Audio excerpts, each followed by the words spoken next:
Mesdames et messieurs, chers frères en Christ, bonjour, la paix du Christ chez vous, dans vos maisons et dans vos familles. Hier, nous avons terminé le chapitre 1 qui était relatif à la recherche du vrai Dieu. Aujourd'hui, nous allons aborder le chapitre 2, qui traitera du sujet suivant, Dieu nous parle régulièrement. Dieu nous parle régulièrement à travers des songes. Dieu nous parle régulièrement à travers les songes. Pour les saints et les prophètes, les rêves, les songes ou les visions seraient des moyens, de puissants moyens pour recevoir la révélation divine. Il m'est souvent arrivé de discuter avec certains chrétiens à propos du rôle joué par les rêves ou le songe dans la révélation divine. Mais j'ai constaté qu'ils sont nombreux à ne pas comprendre ce merveilleux don de Dieu. C'est pourquoi j'ai fait mien le devoir de relever pour leur instruction quelques versets bibliques mettant en lumière l'importance du songe. Tu seras alors pour bon nombre, pour un bon moment, seul, avec ta conscience, dans la méditation à laquelle je t'invite.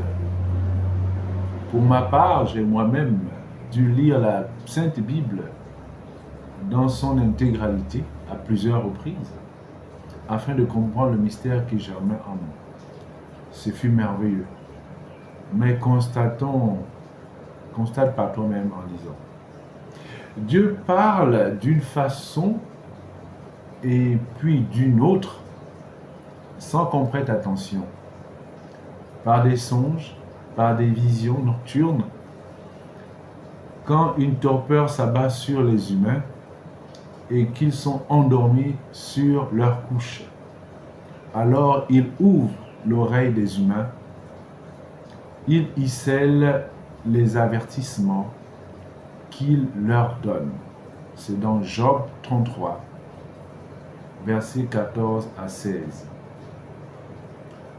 Alors Dieu apparut en songe à Abimelech pendant la nuit et lui dit, voici, tu vas mourir à cause de la femme que tu as enlevée, car elle a un mari. C'est dans Genèse 20, verset 3. Dieu lui dit en songe, je sais que tu as agi avec un cœur pur, aussi t'ai-je empêché de pécher contre moi. C'est pourquoi je n'ai pas permis que tu la touchasses. C'est dans Genèse 20, verset 6. Mais pour une étude plus approfondie, il faut également lire. Il eut un songe, et voici, une échelle était appuyée sur la terre, et son sommet touchait au ciel. Et voici, les anges de Dieu montaient et descendaient par cette échelle. C'est dans Genèse 28, verset 12. Mais Dieu apparut la nuit en songe à Laban, l'Araméen, et lui dit, garde-toi de parler à Jacob, ni en bien, ni en mal. C'est dans Genèse 31, verset 24. Si Pharaon a vu le songe se répéter une seconde fois, c'est que la chose est arrêtée de la part de Dieu et que Dieu se hâtera de l'exécuter. C'est dans Genèse 41, 32. Nous ne nous limiterons pas à cette étude uniquement du livre de la Genèse, car les spécialistes des statistiques trouveraient quelque chose à redire certainement. Alors nous poursuivons au-delà de la Genèse. À Gabaon, l'Éternel apparut en songe à Salomon pendant la nuit. Et Dieu lui dit, demande ce que tu veux, demande ce que tu veux que je te donne. C'est dans 1 Roi, chapitre 3, verset 5. Dieu accorda à ces 4 jeunes gens de la science, de l'intelligence dans toutes les lettres et de la sagesse. Et Daniel expliquait toutes les visions et tous les songes. C'est dans Daniel chapitre 1 verset 17. Mais il y a dans les cieux un Dieu qui révèle les secrets et qui a fait connaître au roi Nabuchodonosor ce qui arrivera dans la suite des temps. Voici ton songe et les visions que tu as eues sur ta couche. C'est dans Daniel 2, verset 28. Dans les derniers jours, Dieu dit, je répandrai de mon esprit sur toute chair. Vos fils et vos filles prophétiseront. Vos jeunes gens auront des visions et vos vieillards auront des songes. C'est dans Actes des Apôtres, chapitre 2, verset 17. Laissons l'Ancien Testament de côté, prenons maintenant le Nouveau Testament. Nous ne passerons pas en revue tous les évangélistes de Matthieu à Jean, simplement parce que leurs récits sur la vie de Christ diffèrent très peu. Arrêtons-nous uniquement aux premiers évangélistes, par exemple Matthieu, Matthieu 1, 18 à 25. Voici de quelle manière arriva la naissance de Jésus-Christ. Marie, sa mère, ayant été fiancée à Joseph, se trouva enceinte par la vertu du Saint-Esprit, avant qu'ils eussent habité ensemble. Joseph, son époux, qui était un homme de bien et qui ne voulait pas la diffamer, se proposa de rompre secrètement avec elle. Comme il y pensait, voici un ange du Seigneur lui apparut en songe et dit, Joseph, fils de David, ne crains pas de prendre avec toi Marie, ta femme, car l'enfant qu'elle a conçu vient du Saint-Esprit. Elle enfantera un fils et tu donneras le nom de Jésus. C'est lui qui sauvera son peuple de ses péchés. Tout cela arriva afin que s'accomplisse ce que le Seigneur avait annoncé par le prophète. Voici, la Vierge sera enceinte, elle enfantera un fils, et on lui donnera le nom d'Emmanuel, ce qui signifie Dieu avec nous.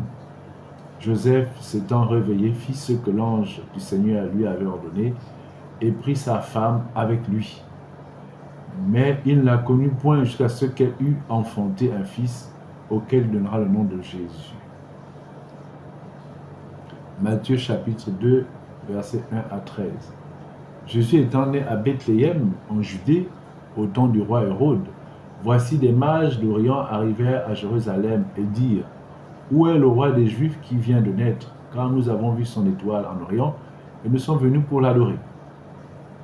Le roi Hérode, ayant appris cela, fut troublé, et tout Jérusalem avec lui.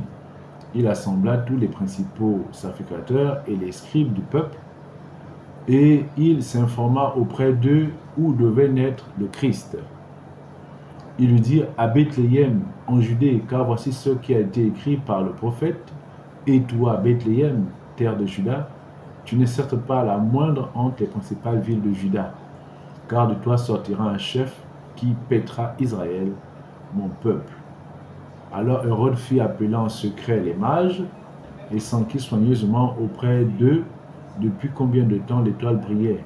Puis il envoya à Bethléem en disant, allez et prenez des informations exactes sur le petit enfant. Quand vous l'aurez trouvé, faites-le moi savoir, afin que j'aille aussi moi-même l'adorer. Après avoir entendu le roi, ils partirent, et voici, l'étoile qu'ils avaient vue en Orient marchait devant eux, jusqu'à ce que temps arrivé au-dessus du lieu où était le petit enfant, il s'arrêta. Quand ils aperçurent l'étoile, ils furent saisis d'une très grande joie, et entrèrent dans la maison, virent le petit enfant avec Marie, sa mère, se prosternèrent et l'adorèrent. Ils ouvrirent ensuite leur trésor et lui offrirent en présent de l'or, de l'encens et de la myrrhe. Puis, divinement avertis en songe de ne pas retourner voir Hérode, ils regagnèrent leur pays par un autre chemin. Lorsqu'il fut parti, voici un ange du Seigneur apparut en songe à Joseph et dit, lève-toi, prends le petit enfant et sa mère, fuis en Égypte et reste-y jusqu'à ce que je te parle, car Hérode cherchera le petit enfant pour le faire périr. Nous déduisons alors aisément que le rêve ou le songe peut être le moyen le plus facile pour communiquer avec Dieu. C'est le premier niveau de la perception extrasensorielle et spirituelle commune à tous les êtres humains. Mais la manifestation de la divinité peut également se rendre visible à nos yeux physiques. On parle alors de vision. Il ne faut surtout pas croire que les croyants sont de simples rêveurs. Avant d'aborder les visions, je vais vous présenter les visions que j'ai reçues en songe. C'est mon témoignage. Donc, je vais vous partager ces visions-là. Donc, la première, c'est celle-ci. C'est une apparition de la Vierge Marie. Je n'étais pas très marial à cette époque-là. Ça veut dire que je n'avais pas une dévotion particulière avouée à Marie, la mère de Jésus. Et curieusement, la mère de Jésus, Marie, s'est présentée à moi pour me présenter ma future épouse. Ma future épouse, qui est mon épouse actuelle, Angélus. Pourquoi la Vierge Marie? Parce que mon épouse s'appelle Angélus. Vous savez qu'Angélus, c'est la prière mariale.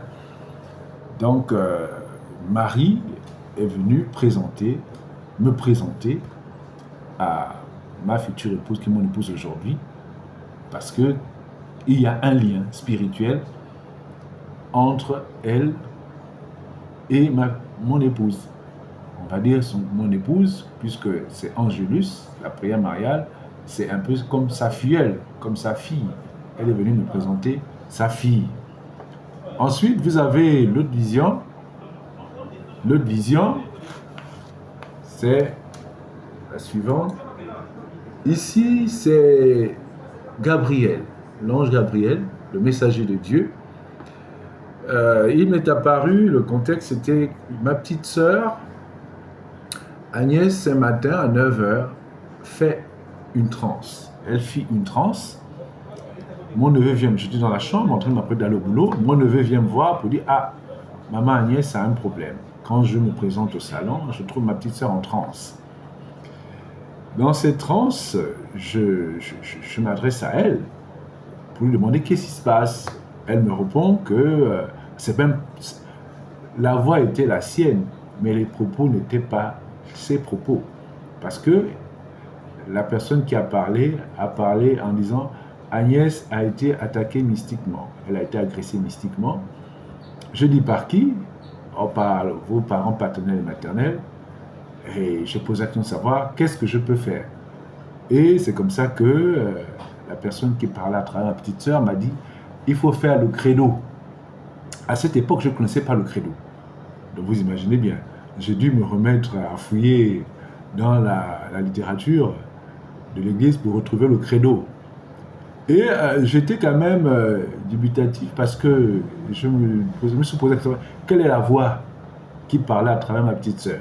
C'est comme ça que, en songe, quand je me suis endormi, j'ai vu Gabriel, le messager de Dieu. Voilà. Alors, autre vision, vous l'avez déjà vu, hein, ça c'est le Christ, petit bébé, la révélation sur laquelle Jésus, déjà enfant, a commencé à enseigner. Hein, ça c'est...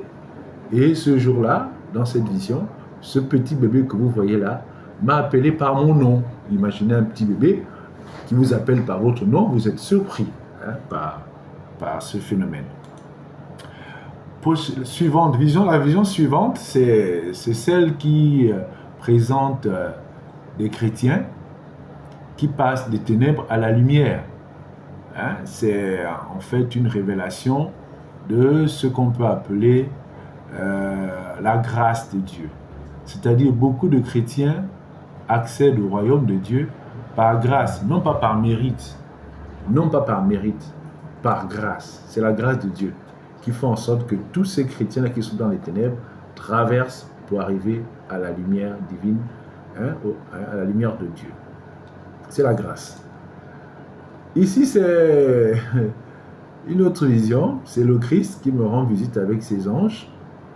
Et bon, les anges le précédaient. Lui, il était en arrière. Les anges l'avaient précédé. Et un des petits anges m'a dit, nous sommes venus te parler de Dieu. Alors, et je remarquais ce jour-là que, dans la vision, que les anges n'étaient pas tous blancs. Il y avait un qui avait un teint un peu on va dire, mulâtre, noir, pour ne pas dire, noir. Ça m'a interpellé. C'est curieux. Nous étions habitués à voir des anges blancs, tout blancs, mais pourquoi aujourd'hui on me présente des anges noirs? Bon, Dieu avait certainement, enfin, dans ce message, qu'est-ce que ça peut cacher? Qu'est-ce qu'on veut bien me dire? Des anges noirs. Bon, la vérité déjà, c'est pour ce qui me concerne. Il faut comprendre que les anges n'ont pas à avoir une couleur de peau. Ça, c'est ce qu'il faut comprendre. Ok? Quand ils se présentent en nous, normalement, ils doivent apparaître sur le corps glorieux, tout lumineux. Bien.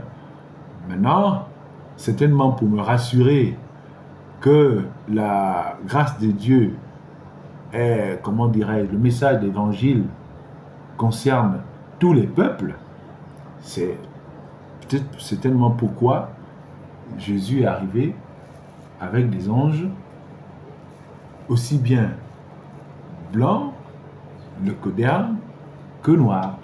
Voilà, ça c'est mon interprétation. Ça c'est mon interprétation. Dans tous les cas, ils sont venus ce jour-là me parler de Dieu. De Dieu.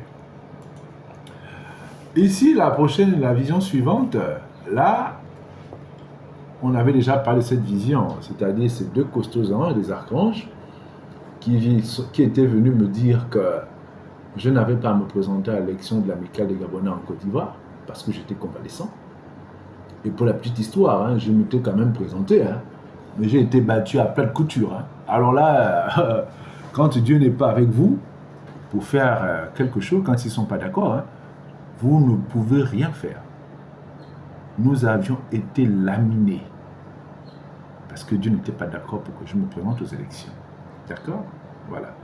La vision suivante, c'est celle de, on va dire quoi, un vieillard qui était venu me présenter, nous allons le voir tout à l'heure, il était venu expliquer le mystère des étoiles. Le mystère des étoiles. Et quand vous regardez l'Apocalypse de Saint Jean, c'était des hommes étoilés. On va vous présenter une variante de cette version-là, les hommes étoilés. C'est le mystère des étoiles. C'est Saint Jean qui l'a dévoilé dans son Apocalypse, au sujet du mystère des étoiles. Les étoiles représentent les anges. Quand vous rêvez une étoile, c'est un ange que vous avez rêvé. D'accord? C'est un ange. Bon, cette vision, vous l'aviez déjà, le Jésus-Christ qui enseigne des petits. Ça, c'est pas un problème. Autre vision, ça c'est celle de la Vierge Marie qui est venue déposer des bébés sur notre lit. Le contexte de cette vision, c'est lequel? Ma femme avait des problèmes pour faire les enfants. Nous sommes allés lors de la nuit de l'évangile au Gabon. C'était une genre de veillée de prière. La nuit de l'évangile au séminaire Saint-Jean. Et puis j'ai dit à ma femme d'aller se faire confesser auprès d'un prêtre, le père Gilles de Lalande, qui était curé à Saint-Pierre, parce que j'avais entendu parler de lui, de son charisme. Donc j'ai invité ma femme d'aller se confesser auprès du père Gilles. Et elle s'est exécutée, elle est partie se confesser. Et le père Gilles lui a dit, es-tu sûr que l'homme là, avec lequel tu es, tu vas l'épouser? Vous allez vous marier? Elle a répondu oui. Donc le père Gilles lui a dit, tu fais un autre père 3, je vous salue Marie. D'abord, ils l'ont fait ensemble. Un autre Père, 3, je vous salue Marie. Et puis il lui a dit, dès que tu arrives à la maison, ce soir, tu feras également un autre Père et 3, je vous salue Marie. C'est qu'elle fit. Et moi, en dormant, et voilà, j'ai rêvé cette dame, la Vierge Marie, la mère de Jésus-Christ, qui est venue déposer les enfants sur le lit. Voilà, donc c'est grâce au Père Jules que ma femme et moi, nous avons conçu nos enfants. Aujourd'hui, nous avons 5 enfants. La vision également de la porte du ciel, moi j'appelle ça la porte du ciel. La porte du ciel, telle que Jacob, devenu Israël, avait eu sa vision. Moi également, j'ai eu la vision de la porte du ciel avec voilà, une porte qui est ouverte au ciel. Voilà, on revient sur cette vision que j'avais fait, voilà, les hommes étoilés.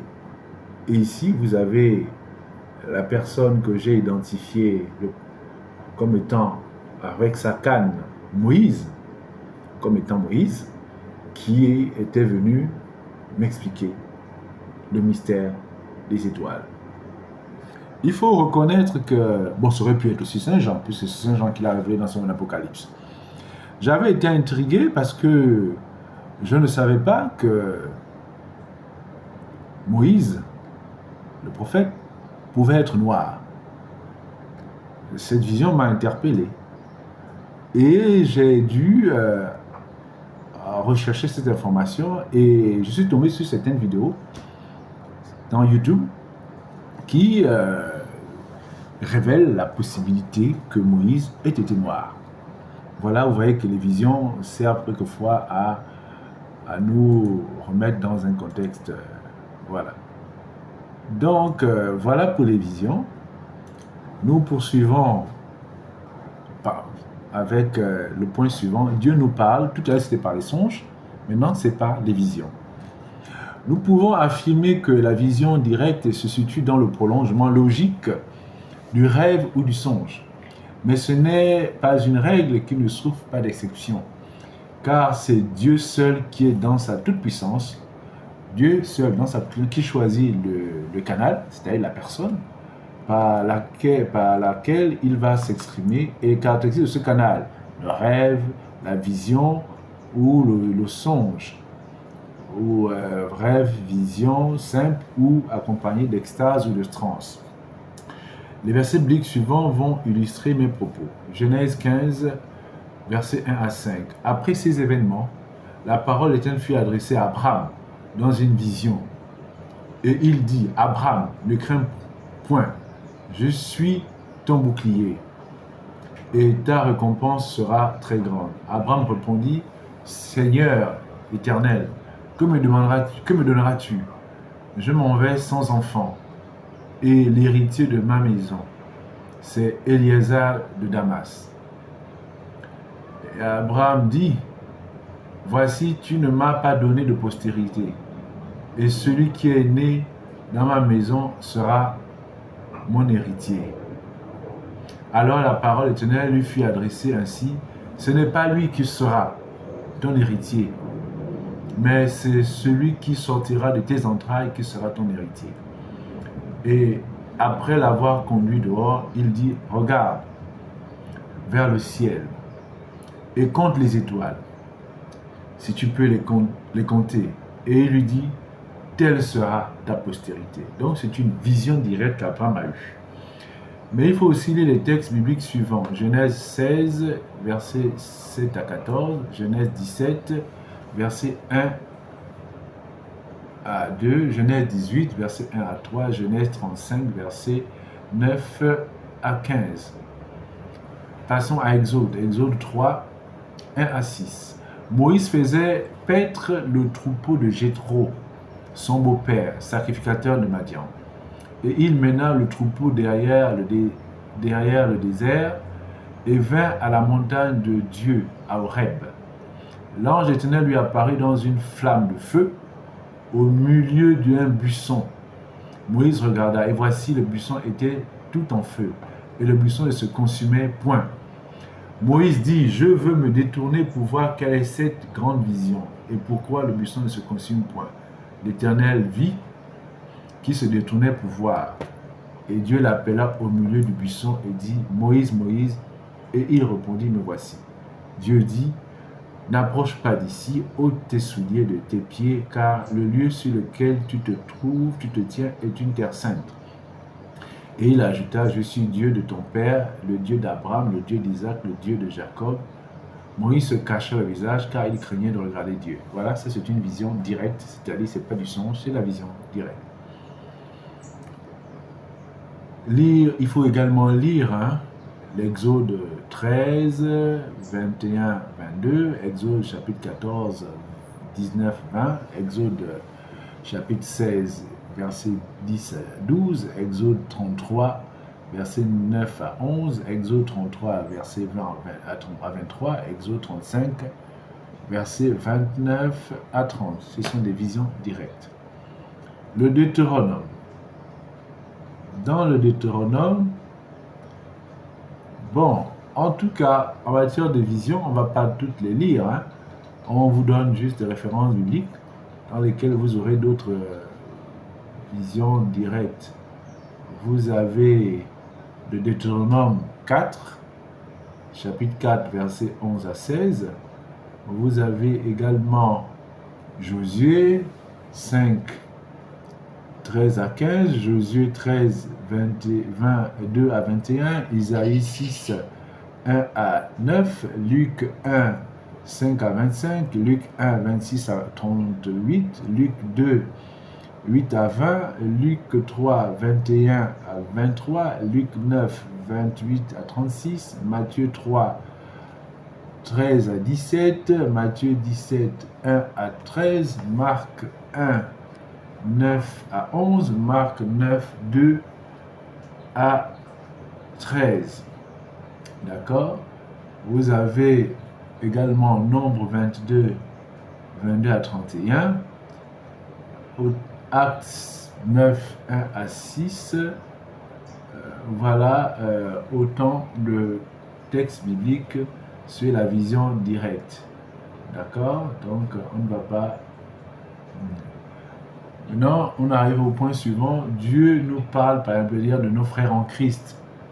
Dieu nous parle par l'intermédiaire de nos frères en Christ, c'est-à-dire les prêtres, les religieux, les religieuses, les frères en Christ, etc. L'Éternel fit avertir Israël et Juda par tous ses prophètes, par tous les voyants, et leur dit, revenez de vos mauvaises voies et observez mes commandements et mes ordonnances en suivant entièrement la loi que j'ai prescrite à vos pères et que je vous ai envoyée par mes serviteurs les prophètes. C'est 2 Rois, chapitre 17, verset 13. Écoutez-moi, Juda et habitants de Jérusalem, confiez-vous à l'Éternel, votre Dieu, et vous serez affermis. Confiez-vous en ses prophètes et vous réussirez. C'est 2 Chroniques, chapitre 20, verset 20. Tu les supportas de nombreuses années. Tu leur donnas des avertissements par ton esprit, par tes prophètes, et ils ne prêtèrent point l'oreille. Alors tu les livreras entre les mains des peuples étrangers. C'est dans Néhémie, chapitre 9, verset 30. Car le Seigneur, l'Éternel, ne fait rien sans avoir révélé en secret à ses serviteurs les prophètes. Amos, chapitre 3, verset 7.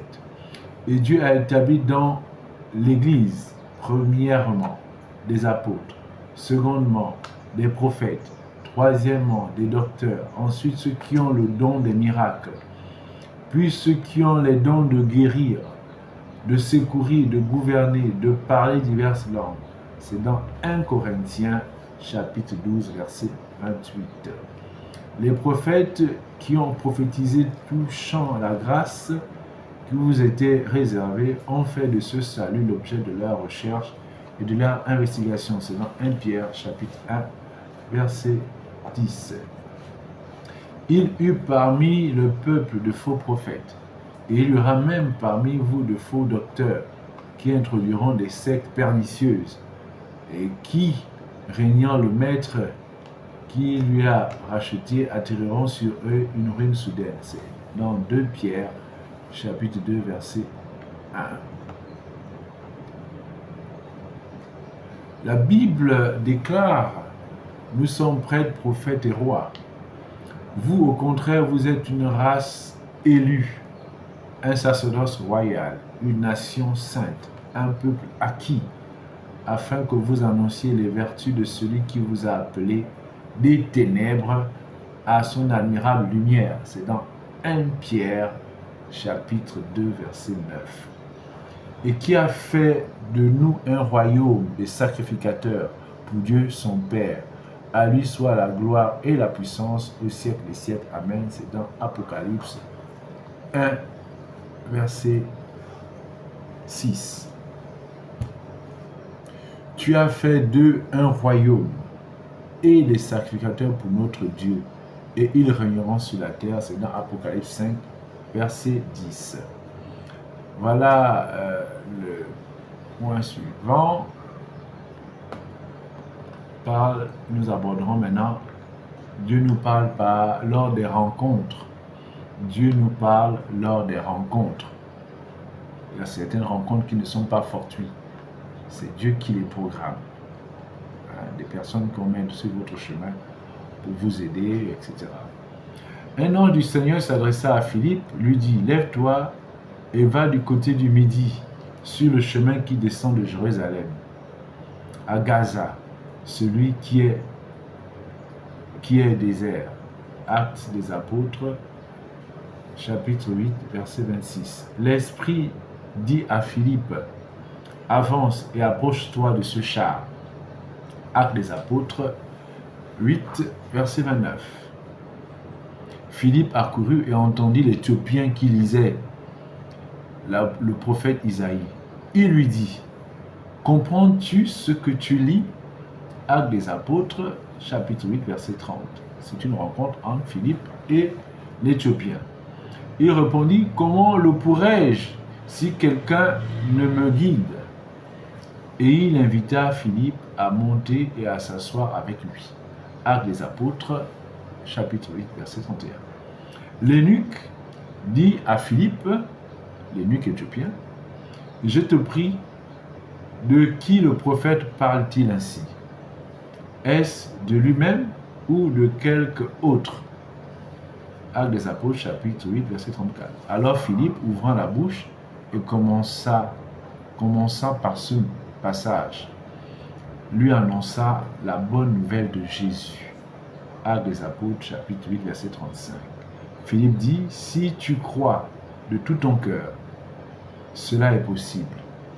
L'eunuque répondit: je crois que Jésus-Christ est le Fils de Dieu. Actes des Apôtres, chapitre 8, verset 37. Dieu peut également nous parler directement, soit parce que nous sommes dans son intimité, soit parce qu'il veut nous utiliser, soit parce que nous persécutons son Église. Dieu nous parle directement. C'est le point suivant. Moïse incarne la mission et l'intimité, mais c'est le Seigneur Jésus-Christ qui est le parfait exemple. L'ange d'Éternel lui apparut dans une flamme de feu au milieu du buisson ardent. Moïse regarda, et voici, le buisson était en feu, et le buisson ne se consumait pas. C'est dans Exode 3, 2. Moïse dit: je veux... Bon, on avait déjà vu ce passage sur Moïse. On va regarder un autre passage. C'est le passage du buisson ardent. Soudain, l'Éternel dit à Moïse et à Aaron et à Marie: allez, vous trois, à la tente d'assignation. Et ils y allèrent tous les trois. C'est dans Nombre, chapitre 12, verset 4. Et il dit: écoutez bien mes paroles. Lorsqu'il y aura parmi vous un prophète, c'est dans une vision que moi, l'Éternel, je me révélerai à lui. C'est dans un songe que je lui parlerai. Nombre 11, 6. Il n'en est pas ainsi de mon serviteur Moïse. Il est fidèle dans toute sa maison. Nombre 11, 11. Le Seigneur Jésus-Christ est le parfait exemple, comme je dis, la communion avec Dieu. Mais si je les ai faits, quand même, vous ne me croirez point, croyez à ses œuvres, afin que vous sachiez et reconnaissiez que le Père est en moi et que je suis dans le Père. C'est dans Jean chapitre 10, verset 38. Ne crois-tu pas que je suis dans le Père et que le Père est en moi? Les paroles que je vous dis, je ne les dis pas de moi-même. Et le Père qui demeure en moi, c'est lui qui fait les œuvres. C'est dans Jean 14, verset 10. Jésus est dans le Père en Jésus. Ça veut dire qui a vu le Christ a vu Dieu. Croyez-moi, je suis dans le Père et le Père en moi. Croyez du moins à cause des œuvres. Jean 14, 11. Tout ce que le Père a est à moi. Tout ce que le Père a est à moi. C'est pourquoi j'ai dit qu'il prend de ce qui est à moi et qu'il vous l'annoncera. C'est dans Jean 16, verset 15. Saul, de son côté, ravageait l'église, pénétrant dans les maisons, et il en arracha des hommes et des femmes, et les faisait jeter en prison. C'est dans Actes des Apôtres, chapitre 8, verset 3. Il tomba par terre, et il entendit une voix lui disant « Saul, Saul, pourquoi me persécutes-tu » C'est dans Actes des Apôtres, chapitre 9, verset 4. Saul se releva de terre, et quoique ses yeux fussent ouverts, il ne voyait rien. On le prit par la main et on le conduisit à Damas. Actes des Apôtres, chapitre 9, verset 8. Le Seigneur lui dit, lève-toi, va dans la rue qu'on appelle la droite et cherche dans la maison de Judas un nommé Saül de Tarse. Actes des Apôtres, chapitre 9, verset 11. Donc Saul a rencontré le Christ. C'est une rencontre directe. Et le Christ l'a fait tomber sur le chemin de Damas, l'a fait tomber à terre, il était à cheval, parce qu'il persécutait les chrétiens. Mesdames et messieurs, chers frères en Christ, ainsi nous mettons fin au chapitre sur Dieu nous parle régulièrement. Le prochain chapitre, c'est le combat spirituel, qui est très attendu. Sur ce, la paix du Christ, et je vous remercie de votre aimable attention.